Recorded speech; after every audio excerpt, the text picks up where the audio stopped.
Ang Dagohoy Rebellion sa Bohol ang naitalang pinakamahabang rebellion sa kasaysayan ng Pilipinas na tumagal ng 85 taon.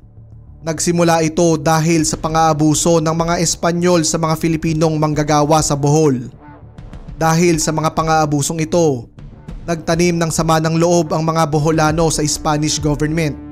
Ganap na sumiklab ang rebelyon ng tanggihan ng mga fraile na bigyan ng Kristiyanong libing ang kapatid ni Francisco Dagohoy dahil sa akusasyon na namatay ito sa isang duelo.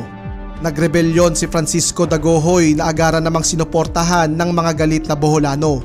Si Francisco at ang kanyang mga kasamahan ay nagtungo sa kabundukan ng Bohol at nagsagawa ng guerrilla warfare laban sa pamahalaang Espanyol.